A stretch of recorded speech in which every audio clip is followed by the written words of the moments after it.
kano narco terrorist ne haram adagi cham chamba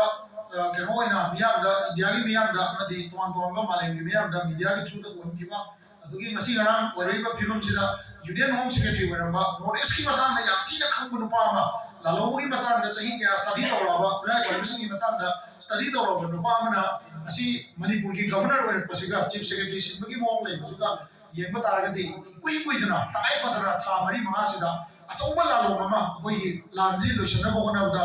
koi Manipur la riba mitai gi lalo base moina kokthupong amdamnina akoi BBF sing da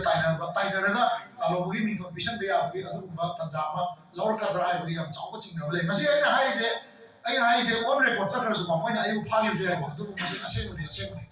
assemble habdi akoi using la village volunteer force general amnesty ma koi ni ho bom changyo adom gi kendra da adom na pi riba khungai ga jaga sing da akoi na lepa kanda akoi kulai ba ga lan khunga ga village me mai se si sing je akoi da general amnesty lahu da ta bi Bharat Sarkar amadi Manipur gi home department jina koi ki intelligence sing jina akoi bu kari ne ngi ngani kari ware kani ai se ngasi akoi khangam de baduna masi gi matang sida akoi yamna akanba stand check stand ma lomi na do si so me am lomi na gi tai ba da do yam chong na le ha se tham jage